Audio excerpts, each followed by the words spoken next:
taper dans ce cash flow, c'est-à-dire l'utiliser pour vivre. Toi, Non. tu penses qu'il faut faire quoi là-dessus? Là, Parce que moi, j'ai une position où moi, je pense qu'il faut rembourser au plus vite ses dettes. Moi, c'est mon point de vue. j'allais en parler. En fait, il y a, il y a, il y a une information qui est hyper importante, c'est faut différer le plaisir. C'est-à-dire que faut pas attendre d'avoir une gratification immédiate en disant super, j'ai fait un investissement, je suis trop fort, j'ai du cash flow, je le dépense. Non, faut voir ça très long-termiste. Le cash flow, il sert peut-être à faire une autre opération, donc on déplace l'argent d'un point A à un point B, mais une fois que tout a été levé, à mon sens, une fois que tout a été levé et qu'on arrive à une position où on est confortable, on est à l'aise et ça nous suffit, et ben là on concentre tous les efforts pour rembourser par anticipation. Parce que là justement, comme le cash flow est positif, ça va être plus rapide parce que chaque mois on rembourse du capital. Donc quelque part la dette diminue. Les intérêts sont toujours là. Donc si on rembourse par anticipation, il n'y a plus de dette. Hum. Donc on est plus soumis au stress. Un locataire qui ne paye pas, on n'est pas impacté parce que les autres prennent le relais et il n'y a pas de crédit. Il n'y a pas de lettre de banque et c'est du capital réel. Réel, t'as tout dit. Et en plus, une fois que c'est remboursé par anticipation, bah, vous ne devez plus les intérêts. Si vous avez évidemment enlevé les pénalités de remboursement anticipé, mais même encore une fois, les pénalités de remboursement anticipé, elles sont limitées. Donc, moi, je suis un peu pareil que toi. Je pense qu'il faut rembourser par une anticipation.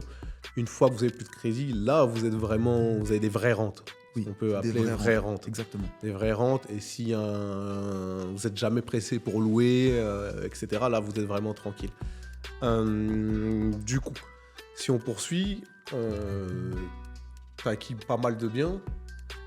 Ensuite, là, tu décides de t'arrêter. Pourquoi? Parce que c'est chronophage? Parce que... Non, parce pour que quelle raison? Oui, alors je décide d'arrêter parce que je me suis dit, ok, après c'est que de l'ego. Moi, je voulais que ça soit facilement gérable. Donc 8 biens, ça reste gérable avec à peu près entre 15 et 20 locataires. Ça reste gérable pour une personne.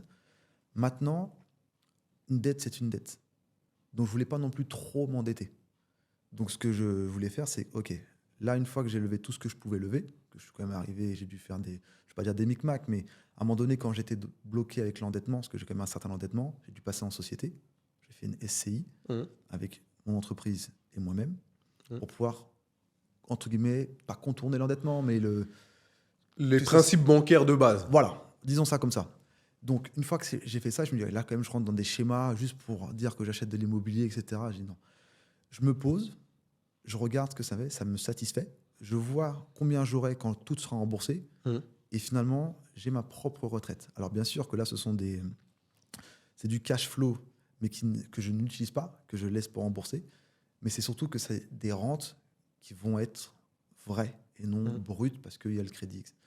Et je n'avais pas de stress en me disant, là, si demain, je rembourse, je peux arrêter de travailler, mais ce n'est pas suffisant pour vivre. C'est pas suffisant pour vivre.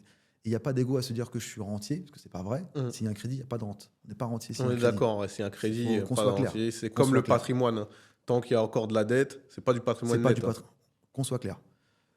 Maintenant, ce qu'il faut se dire, c'est que, ok, une fois que j'ai levé ça, pourquoi je l'ai fait? Ça m'intéresse. Et maintenant, il faut concentrer tous ces efforts pour effacer la dette. Ça, c'est pour moi, dette ne rime pas avec liberté. Une fois que tu n'as plus de dette, là, tu peux te dire, je suis libre, je fais ce que je veux. Ouais. Je préfère. Ok. Là, je reviens sur tout ton parcours.